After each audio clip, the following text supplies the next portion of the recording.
So today I'm speaking to all my fellow perfectionists. Hello, I am one of you. I know how it feels. And I'm going to tell you a little story about my own struggles with perfectionism. When I was young in primary school, so, about 8 or 10 years old, I would get a project from school and I would procrastinate it. I wouldn't start it because I was afraid of starting it. And the reason why I was afraid of starting it will become clear soon. So the day before the project was due, I would go to my mum and I would say, "Mum, I have a project due tomorrow and I haven't started it." And I would burst into tears, and then Mum would say, "Oh, Erica, why didn't you tell me about this earlier?" She said, "Okay, well, I'll help you do it." And so we would sit down, she'd get out the poster paper, and then she would take out all of her architectural drafting tools, because that's what she studied at university, and she would begin to meticulously measure up this piece of poster paper she would measure out a space for every letter of the heading. She would measure out blocks for the titles of different sections. She would divide up the page exactly so that each planet got exactly 1/8 of the page, or maybe 1/9. I think there were 9 planets back then when I was in primary school. Poor Pluto got deleted. And so I would sit there watching her, and then this absolutely meticulously perfect project would emerge with zero input from me, because I was a 9-year-old and I was not as skilled as my mum with the calculations and the ruling. Maybe I contributed something like, "Yeah, we should put Jupiter up here and then put Mars down there." And so this was the way that I was taught that projects should be done.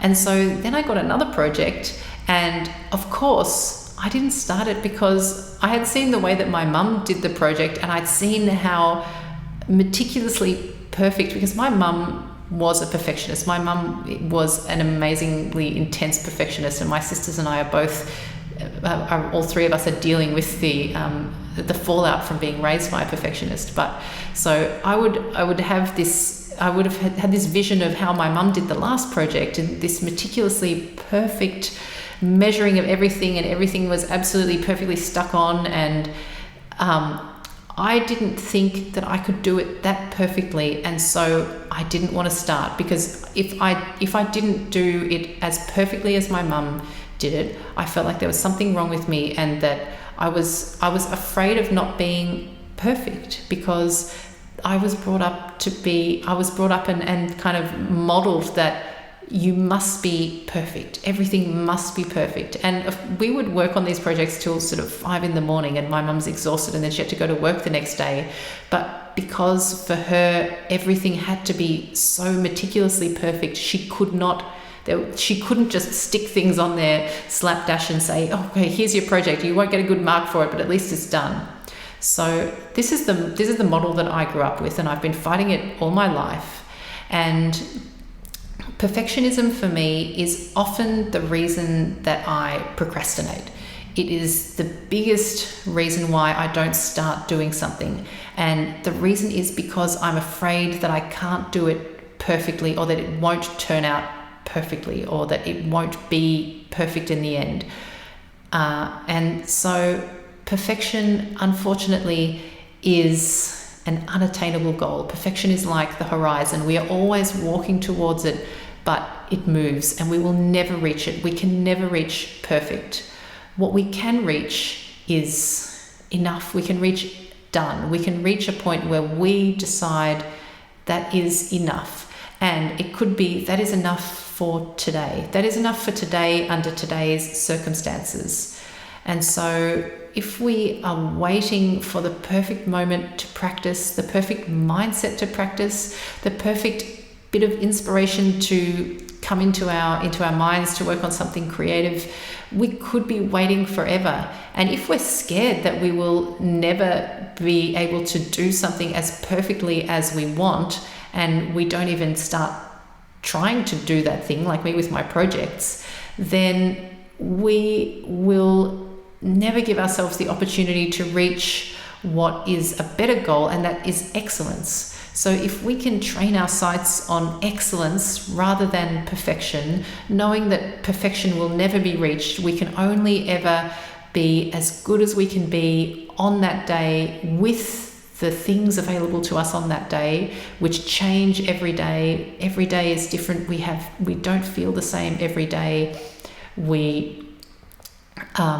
Sometimes we have tired days, sometimes we have energetic days.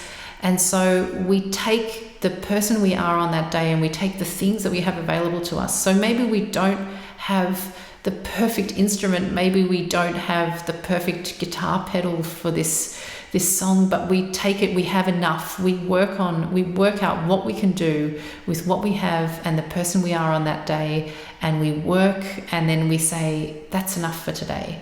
And that is our excellence for that day, that we worked to that point where we said it is enough, and then we show up the next day. And of course, if I had done that with my projects, if I had have started them on the day that they were assigned, and I had not had this idea that they had to be as perfect as my mum's project, I was happy to just stick the planets here and write the information, then I don't think the outcome would have been very different for a 10-year-old handing in. I think the outcome was probably better for a 10-year-old handing in a project that's clearly created by them, rather than the project that their mum has obviously spent a lot of time measuring out. So it's always better to start now rather than waiting for perfection. And I know this from such deep personal experience. So if you are waiting for the perfect something to start, stop waiting. You will never ever find it, and you just need to start now, and then you need to stop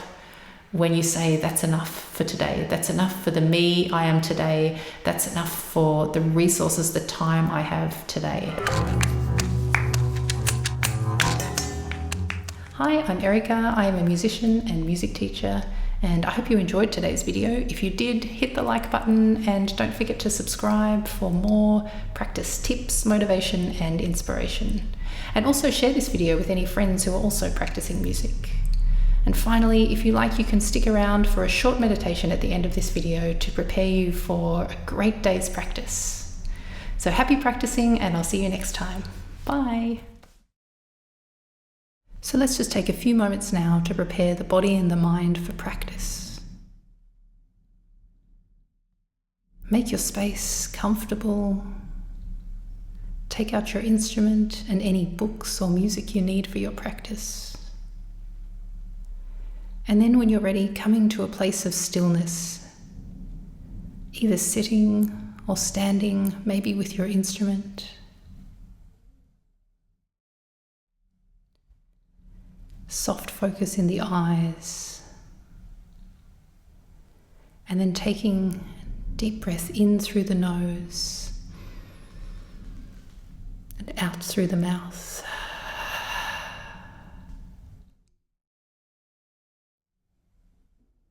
Then another inhale, and with the exhale, closing your eyes.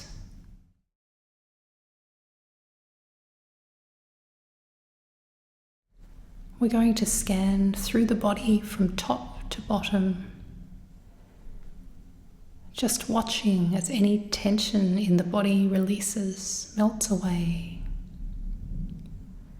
Starting at the top of the body, the head, the forehead, the point between the eyebrows,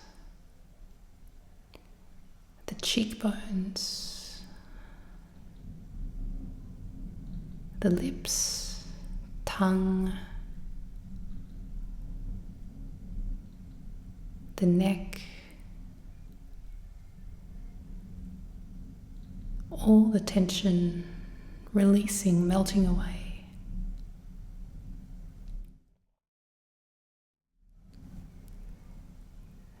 The shoulders, the upper back, and the chest.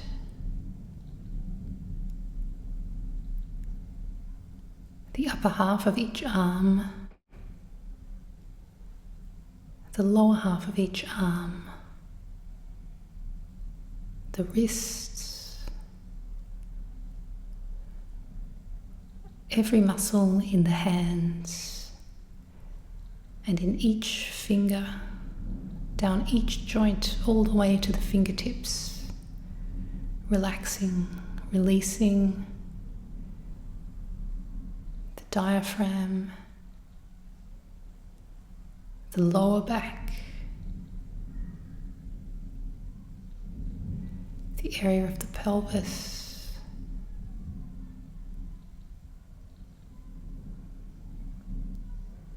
the upper half of each leg, the knees, and the lower half of each leg. Every muscle releasing, relaxing. The ankles, the feet, and finally the toes. Every muscle in the body released, relaxed, at ease.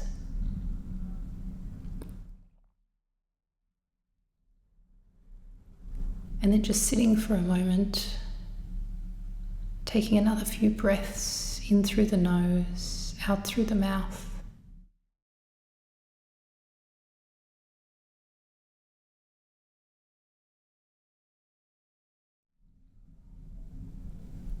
And then when you're ready, blinking the eyes open, ready for practice.